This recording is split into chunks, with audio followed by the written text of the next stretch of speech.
As artificial intelligence grows in use and popularity, there are growing concerns about safety, security, and even how it will impact things like the job market here in Canada. Dr. Sidney Shapiro, a Dillon School of Business assistant professor with expertise in data analysis and AI, joins me today. Welcome to Bridge City News, Dr. Shapiro. Thank you for having me. It's great to chat about this topic with you. Can you tell us maybe a little bit more about the current development that's going on with artificial intelligence? Well, I think the thing that's happened most recently is that everybody has access to what they're calling AI. Mostly what we're looking at is an autocomplete system, a massive autocomplete system that can guess what happens next. So you type in some text or you type in a prompt, and it puts together based on guesses what the next piece in the sequence is or the next pattern. And it does the same thing with images. Basically, you ask for an image and it can guess the image. Now there's even talk of new systems that can develop videos. So I think that there's a lot that's happening, but much of it is just available. So that's why people are using it, and you see it all the time and people are talking about it. But this technology has been around for a long time, whether it's expert computer systems, machine learning to make decisions better, or new systems, new pathways to find information. So now your background is partially in data analysis, correct? So can you tell us how the data analysis kind of maybe led the way to artificial intelligence, or how artificial intelligence needs that to maybe harvest that data analysis? So data is the oil that feeds AI, and you need a lot of it in order to make expert decisions. Really, artificial intelligence isn't good at coming up with brand new ideas. It's really good at recycling ideas it already knows about.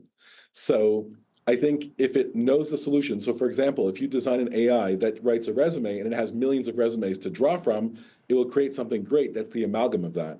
But if it's never seen a resume before, that's a big problem. It won't work very well. Gotcha. So when you look at an organization that has lots of complicated data flowing through the organization and you want to find pathways to figure it out, that's a much better idea. And this has become really big in the past recent years in robotics. So imagine you were programming a robot. It would be really complicated to tell a robot how to program, make a cup of coffee, because it has to be a certain temperature and angles and timing. And if you wrote it step by step, that would be really difficult. But imagine you told the robot, here's the end product, here's the beginning product, figure it out, or look at all the possibilities and figure it out. Using different approaches, we can make all those thousands of steps in between seamless. So for many businesses, whatever they're trying to do, we can automate that by using the beginning, the end, and pieces in between to figure out what the steps are. Well, it's really interesting. Is that kind of how AI has evolved, let's say over the last 5 or 10 years, or has it been a little bit different? The biggest thing that's happened recently is with language, with using large language models or LLMs. Gotcha. And this idea is that certain words come after another. For example, you walk into a store and you say, I want to order a pizza. Most people in Canada are going to order a plain pizza or a pepperoni pizza. Those are the most popular choices. Interesting. Okay. You could order any pizza, though. But if you think about it, statistically speaking, what's the most likely option? The computer has 3 or 4 different choices. It will pick one of them. And I think that pattern finding, but in really big context, means that it's really, really powerful. There are many other systems that we interact with every day that also use artificial intelligence, whether it's in our bank, they're trying to tell us here's some saving opportunities, in our accounting software, in our word processing, as we type, it can guess the next word. Even on our cell phone, it knows which Y-O-U-R-E or Y-O-U-R you're thinking of as you're typing. All of that is using systems to pick between different options based on patterns. That's very interesting. I like that idea of pattern recognition, and maybe spatial awareness might be something too that's part of it. Could you maybe tell us some deficiencies that have been discovered to date? So one of the biggest problems is that it only knows about things that it knows about. So if you're a university student, you probably heard the phrase, find the gap in the literature, like read a whole bunch of papers and find out what people don't know about. Mm-hmm. And that idea kind of makes sense. If you think about the periodic table, for a long time, they knew what elements there were so they could extrapolate what elements didn't exist. And then later on, when they had atomic bombs and hadron colliders, they figured out, they actually proved those elements. Unfortunately, it doesn't work like that with making stuff up, because a project from Meta, the makers of Facebook, took 48 million papers, they fed it into an engine called Galactica, and they said, what's missing? And it said, well, I can't find any papers on people eating glass. Maybe that's like gives you superpowers or something. Like maybe that's a solution. And the problem is that even though there's a gap, it doesn't make sense.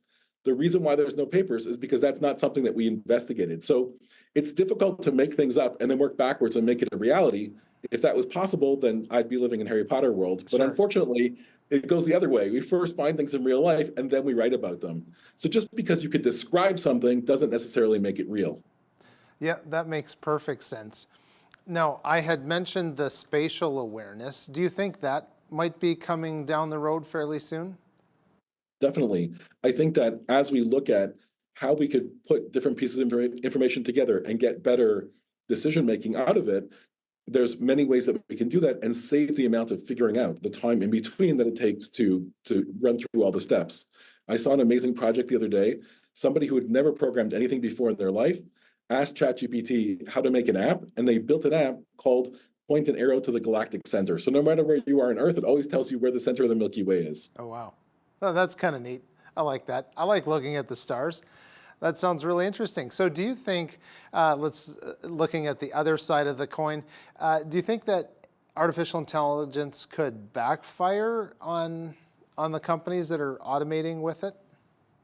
Definitely. I mean, I think the problem is that there's not many very good business cases of when to use AI to replace pieces. Like, for example, recently in the last couple of days, a company went and replaced some of their phone answering with a robot. And that does save a lot of money. It saves a lot of time. In their case, it was the equivalent of 700 call agents. Wow. The only problem with this, though, is that when I call Air Canada with a complaint, I'm really asking them, can you make an exception? Can you figure it out? Can you help me? I'm stuck in this bizarre situation, which is not in the manual, Yeah. and a person can help me out. AI can't do that. So I think that we're building systems that are getting smarter and are getting better, but a lot of people want to put AI, what we're talking about today, into this box of artificial general intelligence, like HAL Yeah. from Space Yeah, Odyssey, right. but that's not the reality. The reality is it's just an autocomplete system, but a very powerful one. So we could, figure things out that already exist, but it's not the panacea to all our problems. Ultimately, AI is a tool. So in business, if we're looking to use that tool to make money or save money, we really have to think of a way that complements what we're already doing and leverages that ability. Well, I was really hoping for something like Hitchhiker's Guide to the Galaxy, but that's probably a bit far off. So one of the interesting things is that we're talking a lot about sci-fi because that's where this idea of artificial intelligence comes from. Gotcha. And if you look at Star Trek in the 60s, the idea that you could talk to a computer and it would talk to you was so fantastical that was like impossible, but we could see it maybe one day happening in the future. Yeah. Now we actually have software that you could talk to and it responds to you and it has this huge memory behind it. The only catch is that the speed that we've developed the software to run AI systems has not caught up to the speed that we've developed the hardware side. Oh, So you interesting. might have heard Sam Altman, the head of OpenAI, saying we need $7 trillion to build a better computer to make. So that's the problem, that we're really lagging behind in processing. And that's why, even though we have tons of information Right. in these very large AI models, they can't solve everything, or maybe they can't solve anything. Right. So then is this like a job for quantum computers, or is quantum computing not even at that level? The idea of quantum computing being used for AI is very attractive. A lot of people are looking Gotcha. into this. Gotcha. It doesn't exist right now, but it is something people are thinking about. Mm-hmm. The idea that if I could have many states and quantum computing happening at the same time, I could have many AI possibilities. I think the next big thing, like that we could Yep. see in the future, just like we look from Star Trek into the future to today, Totally. is explainable AI. So when it makes a decision, why did it make a decision? If it could choose from 1,000 different options, it picked one. And Yeah. I think this is the big difference between people and computers. If a person walks into a pizza store, they order pepperoni. But if a computer looks at all the different options, it actually calculates every single bizarre choice against every single other bizarre choice before ending up with the most likely one. And that's really the problem. Imagine we use that pizza bot, but as a doctor, sometimes when I go to the doctor, I don't have the most obvious, most common problem.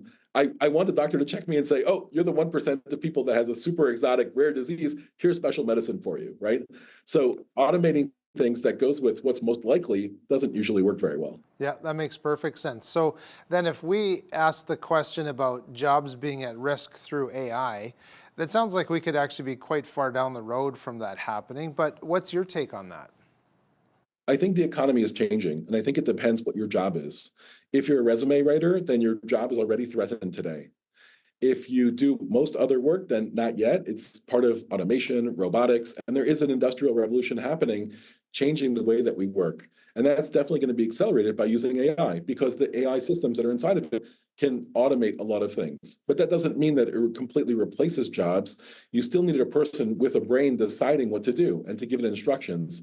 If you use any of these AI tools, you'll notice that they're not very good unless you continuously inform it over and over and over again what exactly you want, and then the content gets better and better as it gets more fine-tuned. Yeah, So that makes I sense. think that these are tools, and the economy is going to change to use these tools. And as people's jobs change to incorporate more AI, they're going to help people as opposed to replace them. Yeah, that makes sense. So one of the other questions that would probably come up, I know it came up here internally, is the legal system. So has there been any implications related to the legal system with artificial intelligence? Oh, it's funny that you say that, because in BC and in the US recently, there's been cases where lawyers made up citations that didn't exist Wow. using AI systems, just asking for it, and it hallucinated and came up with information that sounds right. It sounds like it would logically follow, but those cases never happened. Interesting. So in both cases, the judges weren't very happy. I can I think imagine. that we have a responsibility to make sure that we're using AI responsibly and that the way that we're using it makes sense. In the legal system, especially when you look at AI generated images and artist copyright and fair use, there's many lawsuits that are going on now saying that although you might not be copying my exact work, if you stole all of my work or used it, and then you're generating stuff that looks like my work, is that still covered by copyright? And our copyright laws in Canada and the US are written well before AI was invented. So I think it's really a process of the legal system catching up. And through these cases, we'll get a much better idea of what information can be used, what can't be used, and how that information could be used inside a model to predict new or mixed up information. Yeah, that makes sense. Like artificial intelligence plagiarizing someone. Totally get that. Exactly. Could you provide maybe more examples of how AI can help business to maybe do better at targeting their advertising? Yeah, I think there's a lot of different factors, and it's really effective to do micro-targeting. So if I have 1,000 customers and I look at all these different preferences, an ad would be really effective. It said, hey, do you like chicken wings? We like chicken wings too. Come on in and buy something. But it's difficult to really go through that because you would spend hundreds of hours looking through all your customers to find that information. Building AI systems that are automated and can have predictable pathways will find interesting aspects of your customer, correlations or connections between customers, and it helps you make much better informed decisions.